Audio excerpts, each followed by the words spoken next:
In this episode of Star Trek Attack Wing Tactical Table, we're going to be going over the first in a series of the minor factions in the game. And this one is going to be the Ferengi, and we're basically going to be going in order of power, and Ferengi is definitely at the bottom of the list. They really, in fact, probably shouldn't be their own faction. It's so bad, to be honest. There's only currently 2 ships available for the Ferengi.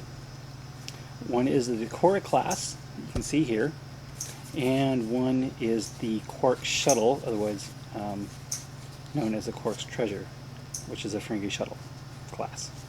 So, the basic stats of a generic Decora class is 3142, so 20 points. So it's obviously a very small ship with only 3 primary attack, and of course the named ones go up to 22 points with 3 shields.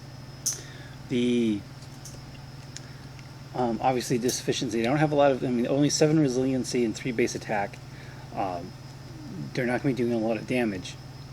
And they also don't have battle stations, they have evade, target lock, and scan, so no battle stations. All the generic ships have 1 tech, 1 crew, 1 weapon. There are currently 4 named ships, only one of which is a retail available, and that's the Kreecha, which has 2 techs, again 22 points. When attacking a ship that has damage shields, you may reroll a number of your attack dice equal to the number of defending ship's damage shields. So basically a free target lock, a ship that's already been taking damage. Not too bad. Against a high shield ship, it could be useful. Again, no battle stations, so having that free target lock. So this is the retail ship. It's not a bad card. The very first ever Ferengi ship, which was also the very first prize ship ever, is the Kraken.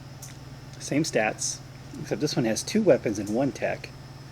And this one is an action. Disable one of your active shields, gain +1 attack die this round. You may reroll all of your blank results once. This is actually not a bad ability, but again, you're only running with 3 attack dice. And it is an action to do that. So basically you're getting +1 attack dice and reroll blanks for 1 action. Not a bad action economy, but with a base of 3, you're not going to be doing much. The other 2 are blind ships. So they're not a prize ship, but they're blind ships, blind booster ships. You have Nunk's Marauder. During the activation phase, you may perform a scan action as a free action. You get an Ox token. Not too bad. Not great, not too bad. And Box Marauder. Lots of text here. If you perform a maneuver of 3 or higher this round, you may add 1 attack die. If you do so, place an auxiliary token beside your ship. So again, not a bad ability to gain an additional attack die. This one does not require an action though, but it does require to gain an Ox token. So those are the only 4 named ships in the Decora class in the game. Those are all of the Ferengi ships. And then we have the Quark's Treasure, which is a shuttle, which has its own stack of rules. But this one basically just affects moving stuff around. For a shuttle, it's not too bad, 2-2-2-2, so it can actually hit something. It won't survive a hit, but it can actually hit something. But again, shuttles are mainly there for transporting stuff around. So those are the ships. So you can see they're really kind of lackluster. Only 3 attack dice. At least a couple of them have a way to get an additional attack die. Let's talk about the captains. So the captains do max out at skill 6, which is another big problem. Where are they? Here we are. So we have Zek, which is also an admiral for +0 for 1 point. And action, target ship at range 1, disable one of your upgrades and one of the upgrades on the target ship. So this will be a repeating theme in the Ferengi, is stealing, disabling, and switching stuff around. But it's not that great of an ability, to be honest. Let's see, skill 3 guys. Here's Quark himself. Discard all of your upgrades to target ship at range 2. That ship cannot attack you this round. Attack your ship this round. So it's an action. Discard all your upgrades. So you can only do it once per game. And you have to discard at least 1. And then you cannot attack or perform any free actions this round. Yeah. This one's not too bad. At the start of the combat phase, if your ship is in the forward firing arc of an enemy ship and you do not have a battle stations, you may place a battle stations. Not bad for a 2-point captain. Not bad at all. Let's see. There's another way to gain +1 attack die if you're shipped against a ship that has an Ox token beside it. And Brunt. Action, you may force... Okay, that's really bad action. Don't worry about Brunt. Damon Tog. So again, this is another disable crew guy, so it's probably not worth it, but he does skill 5 with an elite talent slot. Nunk from Nunk's Marauder. After you move, you have an opposing ship within range 1 to 3. As a scan token, you may perform a battle station as a free action. Again, very situational, but not bad. And Bach. Gain +1 attack die for each of your attacks and roll -1 defense dice. So this is an action gain +1 attack die, which is one of the least useful actions in the game, but there seems to be a lot of things that do that. So that's the captains. Again, very lackluster. So you normally think, well, maybe we can boost it with some secondary weapons. There's really only, of course, they got the standard 4-ton torpedoes, 2 types. One for 4 points, 5 damage, one for 5 points with conversion. 4-ton torpedoes are not too good, because it again requires a disable and a target lock. We do have missile launchers. So it's a 2 attacks, 2 dice, but you make 2 attacks against... You make 2 separate 2 dice attacks, and any uncancelled crit bypasses the shields. And if you have some way to boost attack dice, and there are a couple other ways to do that here, set on these other ships. Like Box Marauder, where you move 3, you get +1 attack die. Or the Kraken, where you disable a shield, gain +1 attack die. Either one of those would work. Of course, you only get to use that once, because it's just +1 attack die, not for each of the attacks. So, but an uncancelled crit could be useful. Now we got the weapon ports, which came with the blind ship. So, let's see. Disable this card to perform this attack, so that's kind of nice. 4 dice, 1 to 3 range, and you get to shoot. Yeah, it's really good against squadrons, fighter squadrons as well, which is really what it's there for. So again, the weapon upgrades are lackluster. Weapon ports and missiles are okay, but nothing great. Text is where we kind of get into... I forgot the maneuver dials. The maneuver dial of the Decor class is pretty standard. Mid-sized ship. Red 3s, red 1 back, everything else white or green. So sharp white 2s are actually really good maneuvers in this game. Oh, so let's see. We got a bunch of stuff here. I mean, this is literally every Ferengi card in the game. E-Impulse. So this is an action. This card, disable this card to target ship at range 2 that is not in your forward firing arc. Place an Ox token beside the target ship. The target ship rolls 2 less dice this round. This is really a decent card, and if you combine it with the one that gets the additional attack die for something with a Ox token beside it, it's not too bad.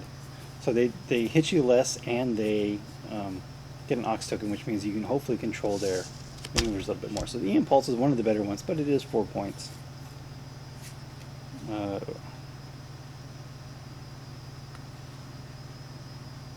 So this is, anyway, there's a lot of text here. It's okay. Ferengi Probe. If there's a scan token beside your ship, you may disable this card to double your range combat bonuses. Not too bad. So you can do a scan, and if you're at range 1, that means you get +2 attack dice, and if you're at range 3, you roll +2 defense dice.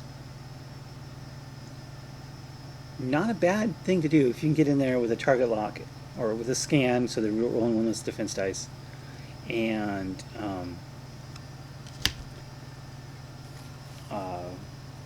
then you get 2 extra dice at range 1. It's not bad, and it's only a disable. Cargo holds them to get you extra slots on that came with the shuttle. Inversion Waves is a move, so you get to just pick up and move your ship from range 1 to 3. Not a bad ability, but you can't attack.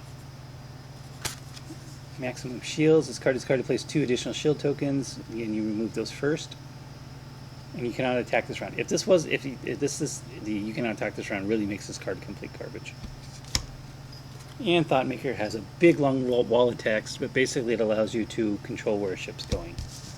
So again, I mean, they got some decent ones, but not enough to really change the game as far as making the ships more effective. We do have quite a few fleet talents. Steal and upgrade. Disable to get a free battle station. Not bad, actually. So it is 2 points, not bad. Disable to get free battle stations. May only be purchased for a Ferengi ship on a Ferengi captain. But it is unique, so you can only have it on one. But still, pretty good, actually pretty good at fleet talent. Vengeance, let's see, you may discard this card to roll +2 attack dice, and then you shuffle 1 damage to you for each additional die you rolled. Grand Negus, discard this card to target every Ferengi. Let's see, every ship must make an additional group maneuver. Kind of spendy for 5 points. Smugglers is also from the shuttle. Steal upgrades. Steal a crew. If it has no active shields. Conditional surrender. Now this was a big deal at one time. If your ship is attacked before redeeming dice roll, discard all your crew upgrades to cancel the attack. Just cancel the attack. So again, not a bad ability. So if you have a crew on your ship, cancel an attack, and then use one of your, like, say, the kidnap ability to take another crew, you can now cancel another attack. Because you don't have to discard or disable discard. That's everything else on the ship. So again, lackluster elite talents. And the crew, again, most of these are going to be doing things like discarding, disabling, and stuff like that. So we have, all characters. You got Quark, crew card. So use 2 points and get you a 5-point tech upgrade below it that you can use. See this guy. This is another yanking card. Omag. Disable a weapon between phases. So you can disable this card and perform an attack with a weapon upgrade on another ship. 4-point tactical officer. If you're in the forming arc, you may move 3 or 4 up, and you cannot attack again. 4 points. Yeah, very expensive. This guy, discard this card to place 1. Action, discard this card to place 1 EVA in 1 battle station and recharge your ship. Or action, discard your current captain card and treat this card as your new captain, and your skill number is 4. So discard 2 points. Again, 2 points for discard. That gives you 2 actions. Not a bad card.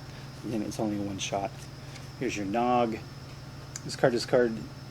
We discard this card to force out attacking you with -2 attack dice. Again, 3 points. Not too bad. Not great. And then Rom. Action, repair 1 shield token. If the Ferengi ship will repair 2 shield tokens. Pretty good action there. So yeah. Not too disappointed with the crew. Again, most of them are, but that's it. That is the sum total of all the Ferengi cards in the game. So you can see where there just isn't a lot of things you can do with these guys to get any decent attacks. There's no, and even the ganking stuff that they do is pretty limited. So if you do want to play Ferengi, I mean, they are, the basis ships are 20. You probably want to play the name ships 22. In a 100-point list, you can easily get 3 of these guys with captains and upgrades. They're not going to last very long, and hopefully you really need to fly in formation and just gang up on 1 ship at a time, throwing everything you can at them to get, because you can get 1 powered down or gun down for too long, you should be okay. But as far as just pure combat, Ferengi were never built for that, and the ships kind of reflect that in the game. Even though in that one episode where they took over the ship, I think it was the gun with the kids, right? Yeah. Where the crew got turned into kids. the Ferengi bought weapons, and were two decors were able to was it 2 or 3 decors were able to overpower the Enterprise. So they need an acquired weapons card to boost the primary weapon to 5 on these guys. That would be really cool, and that would actually make them so 5 points plus 2 primary weapon. Acquired, that would actually be a secondary weapon card, 5 points plus 2 primary attack dice. Just add 2 to your primary weapon value for your acquired weapons. Would be something that these guys need. That would actually make both sense from that one episode and make the ships viable. So this is a pretty long video as it is, but that is the Ferengi in Star Trek Attack Wing. While it may be fun, they're not really a combat faction. So thanks for watching.